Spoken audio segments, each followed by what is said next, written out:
She stood at the sink, still in her blazer, dropping her toad on the counter like it weighed a ton. I told her, "Jenna, we need to talk. There's a wall between us." She didn't look up. She twisted the faucet off with 2 fingers, reached for a towel, and answered like she was reading a grocery list. "Can this wait?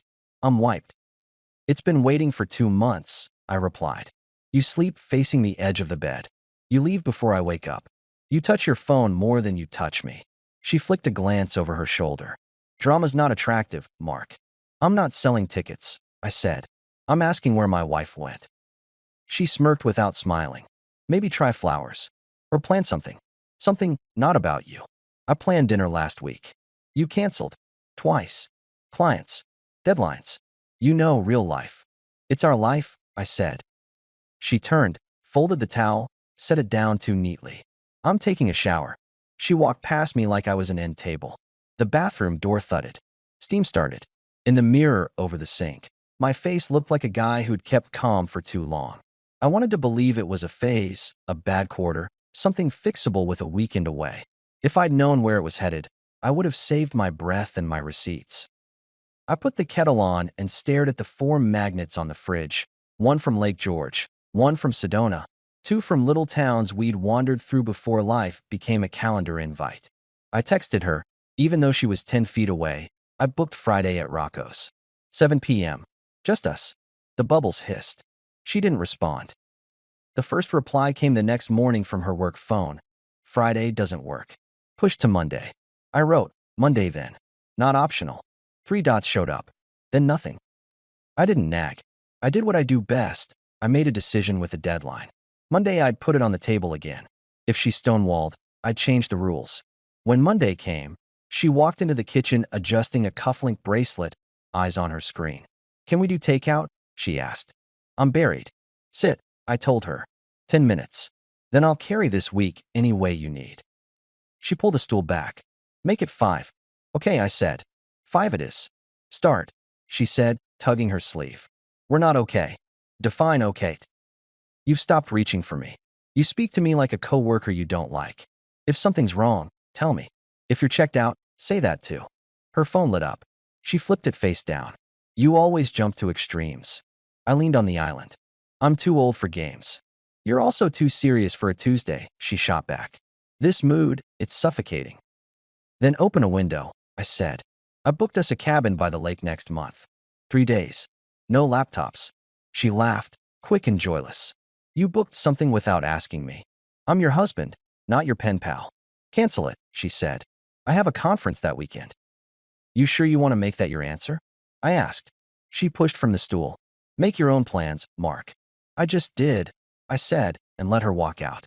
I booked a solo day on Saturday at my friend Lee's auto shop to help him finish a Mustang restoration. If she wanted distance, I could measure it in miles and oil stains. A woman who refuses a lake trip for a conference just told me where she ranks us. I heard it loud and clear. The week rolled forward with her little signals. She'd come home at 9 with a breezy "don't wait up tomorrow." She'd set her phone face down. She started locking it.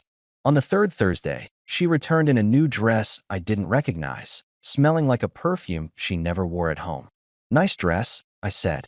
She spun her car key on a finger. "Perks of working late." "Looks expensive." She shrugged. "Managed. The store call you at work and tell you to pick it up in a booth somewhere?" She threw me a look. "You hear yourself?" "Every day," I said. "And I'm done auditioning for my own marriage." She ignored that. I watched her toss the dress on a chair, peel an orange, and leave the peels on the counter for me to deal with. The disrespect wasn't loud. It was efficient. Saturday, I moved a few of my tools out of the garage and into my truck. New habit. New rule. My stuff, my schedule. She didn't ask why. She didn't ask anything. Monday morning, she put a calendar invite on my phone. Dinner with clients, 7 p.m. I replied with my own. Boundary talk, 6:30 p.m. When I got home early and set plates, she came in laughing into her phone and saw the table. "What is this?" she asked. "Us," I answered. 30 minutes. She lowered her voice into the mic. "I'll call you back." Phone down. Arms crossed. Quickly. "I'm not your backup plan," I said. "You don't book me around clients. I don't accept being spoken to like a chore. I'm done volunteering for cold silence. If we're partners, act like it. If we're roommates, say so. Mark, you're being extreme again. That line's expired. I told her. New rules. I'm not moving towards someone who moves away. I'll stop initiating. I'm compartmentalizing money. I'll cook for myself. I'll respect your distance. And we keep it polite in public. If you want warmth, you reach. Wow, she said. You rehearsed that. I wrote it in my head while replacing spark plugs. She dropped into a chair. So you're punishing me with independence? I'm protecting my time and self-respect, I replied. You treat me like an option. You get the version of me who treats you like a neighbor. Her eyes flicked to the clock. I'm late. Good, I said. Then you can be late somewhere else. She grabbed her clutch. At the door she threw, You're acting insecure. I picked up my wallet. No, I'm acting finished. She left. I turned off half the lights. I slept well for the first time in weeks. 2 days later, she came home early with a paper box from the bakery. She set it down. I got your favorite, she said. Chocolate mousse. That's thoughtful, I said, not moving from the stool where I was sorting receipts. She cleared her throat. I've been stressed. I don't mean to take it out on you. Noted. I can try Friday night, she offered. No phone. Appreciated, I said, and sliced the cake. I ate a forkful. It tasted like a peace offering wrapped around a calculation. I let it sit. She tried small talk. I gave her simple answers. She leaned in once, hand on my forearm, then pulled back when I didn't chase it. That was her first soft pivot, just enough sweetness to see if the faucet still worked. Friday night didn't happen. At 5, a text. Emergency at the office. Rain check. I answered with a thumbs up and booked a table for one at a steak place off the highway. At the bar, I watched a minor league game on the TV. A guy next to me, Cole, HVAC tech I'd met through Lee, saw me, clinked a bottle. You solo, he asked. Easiest date I've had in months, I replied. He looked at my ring finger. You good? I'm decisive, I said. He nodded like he knew that language. We talked cars and work. I didn't chase her.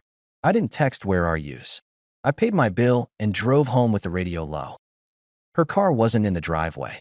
Inside, the house smelled faintly like citrus and a stranger's cologne. The neighbor's porch light clicked on. Mrs. Ruth from across the street waved. She had the kind of eyes that notice everything and comment on nothing.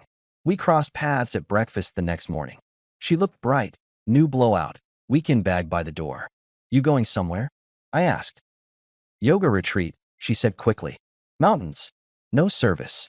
Whose mountains? I asked. She made a face. Wow. Take the new dress, I said, and poured coffee. It likes weeknights. She grabbed the bag, tossed. Don't wait up, as if it was still a joke. I didn't. I put my mug in the sink, took out my phone, and opened a contact I never thought I'd use. A private investigator an old client once mentioned when his son got into trouble and needed clarity. The guy's name was Grant. Former military, now spends his days proving or disproving the stories people tell themselves. I sent him a short message. Need to know where my wife spends her weeknights. Discretion. I pay. He called back in an hour. You want eyes and timestamps, he said. I want the truth, I answered. No drama. No gossip. 7 days. If she's clean, you'll be mad at me for nothing. If she's not, you'll thank me for being thorough. Do it, I said. For a week, I did not change my routine.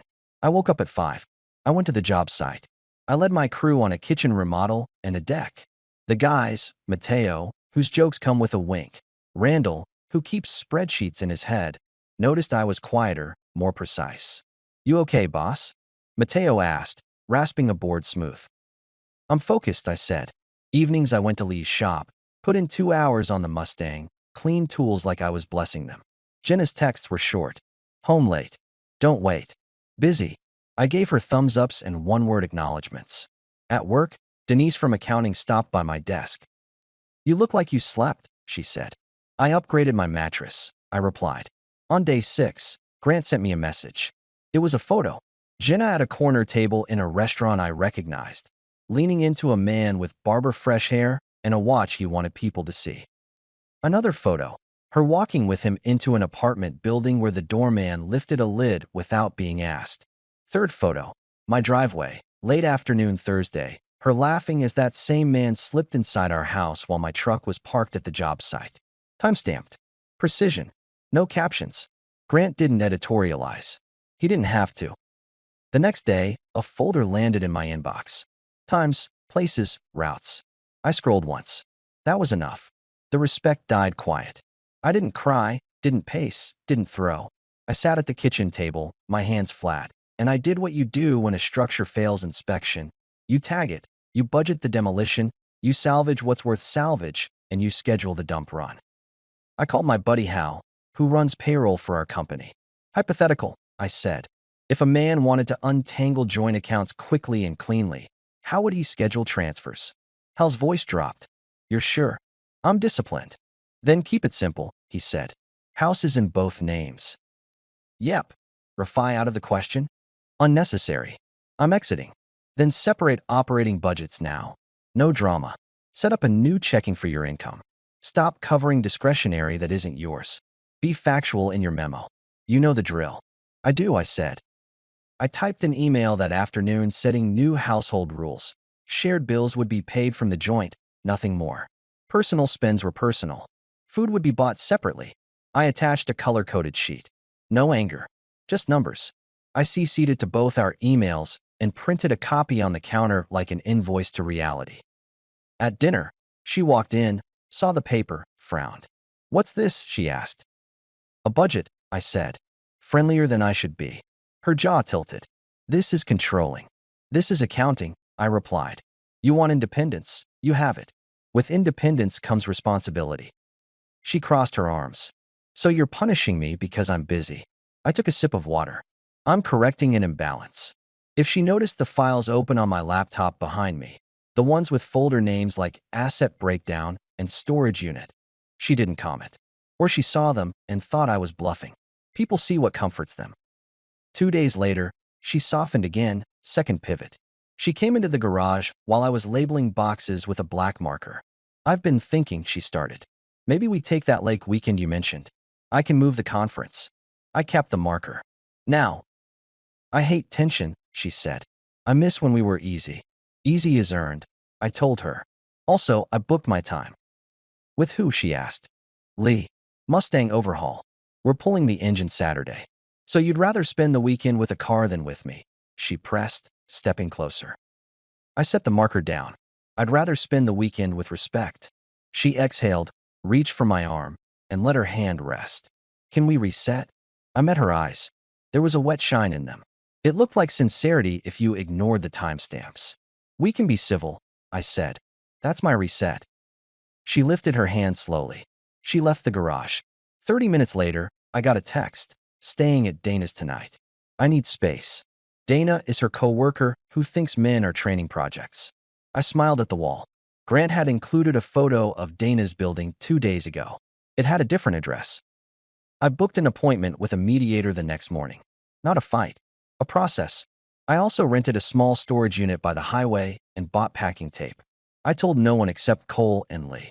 Grown men who've lived enough know when to talk and when to carry boxes. That afternoon at the job site, Mateo whistled. Boss, you're humming. You never hum.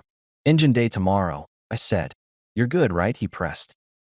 I'm clear, I answered. That's better than good. He bumped my shoulder with his. If you need extra hands for, moving, you got a crew. Saturday, I said. Bring gloves. By the time Friday rolled around, the decision was no longer a decision. It was logistics. The private file sat on my home office desk. Dissolution papers, asset chart, a checklist. I set a time delivery through a legal service for the Friday of her birthday week, for days out. No spectacle, just reality arriving on time. We drifted like neighbors, please and thanks, movement around each other in the kitchen, doors closed at night. She had grown bold in the quiet, which told me she had misread silence as fear. That suited me. I pulled some cash. I booked a tea time. I called Cole and told him to keep Saturday open. He hooped. We'll wear you out right, he said. No speeches. Saturday morning, Jenna stood by the island with a suitcase. I'm going with the girls for my birthday, she announced. We'll be in Florida. Don't text unless it's an emergency. Do Dana and the others know you're coming? I asked, opening the fridge. She blinked. Why do you say it like that? Like a sentence, I said, pulling out orange juice. Have fun. If you're going to sulk, At least do it quietly, she said. This trip's been planned for weeks. Of course it has, I said. You're very organized. She tilted her head. You don't get to be mad because I'm not sitting home on my birthday. I crooked a finger toward the suitcase. Don't miss your flight. She zipped her lip into a line and wheeled the bag out, chin up. At the door she paused. If you don't like it, file for divorce, she said loudly, like a dare pitched across a street. I took a slow sip of juice. Noted. She left in a cloud of self-satisfaction so thick you could bag it and sell it as confidence. I waited 5 minutes. Then I texted the group thread. Game on. Cole pulled up with a trailer and a grin. Mateo showed with coffee.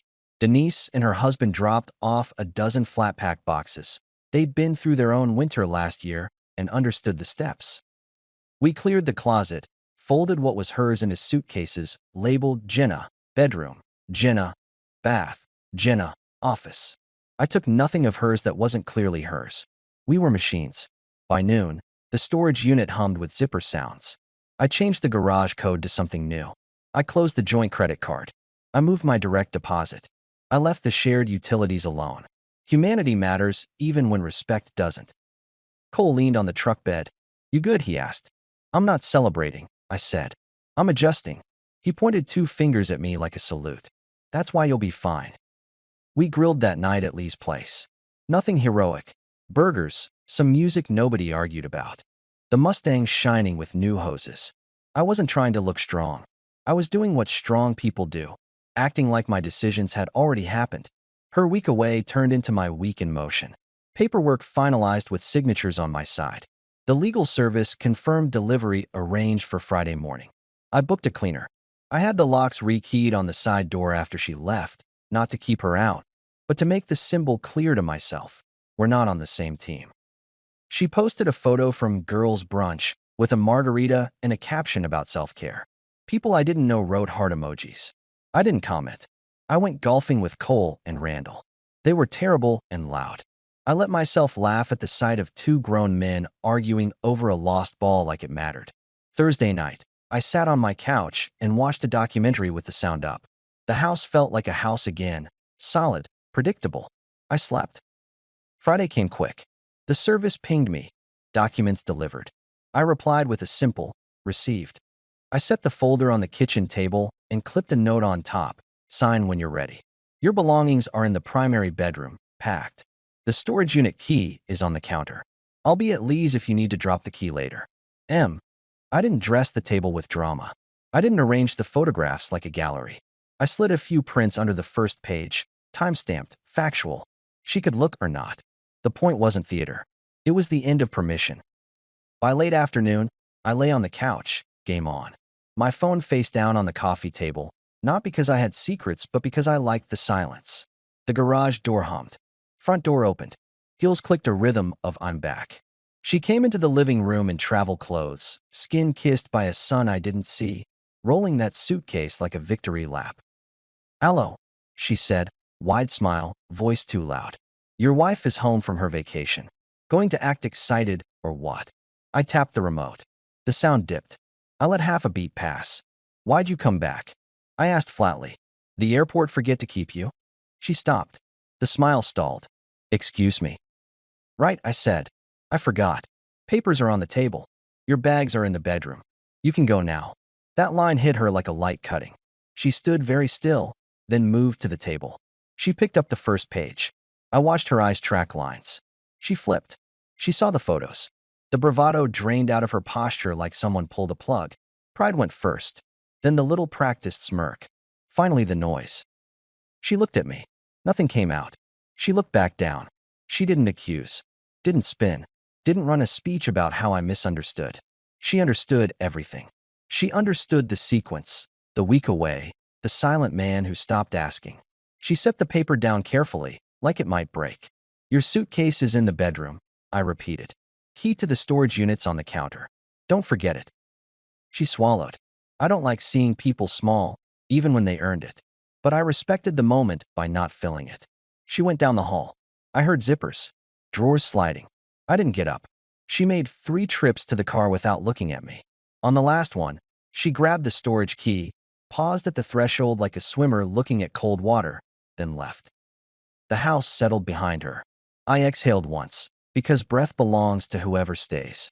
I didn't text anyone. I didn't toast to freedom. I turned the sound back up and watched the last inning. Then I stood, took the papers off the table, put them in a folder, and slid the folder into a drawer. Chapter finished. 2 days later, Cole pulled into my driveway with a toolbox. "Garage shelves?" he asked.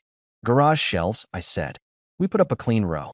I hung my own gear, not because I was that guy now, but because order is a good anti-anxiety drug. My phone buzzed once that afternoon with a number I recognized. Jenna. I let it ring out.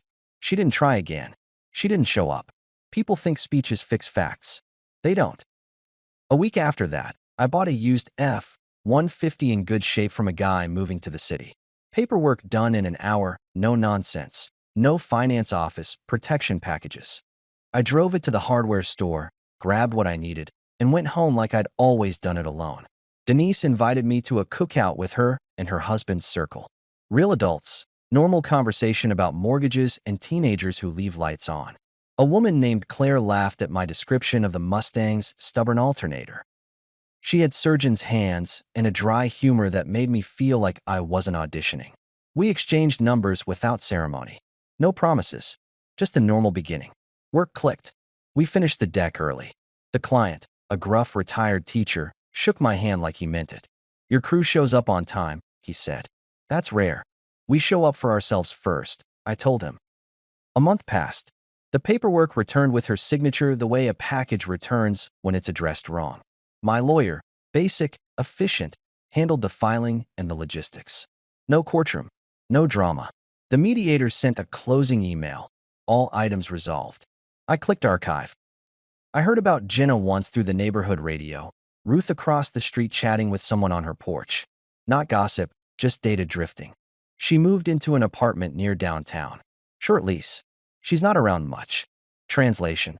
The new world she chose didn't come with stability. I didn't feel warm or cold. I felt done. On a Saturday morning, Claire and I drove out to a trail by the river. Coffee in a thermos. A quiet that wasn't tense. At the top, she said, "You're a calm man." It sounded like a compliment and a warning to herself.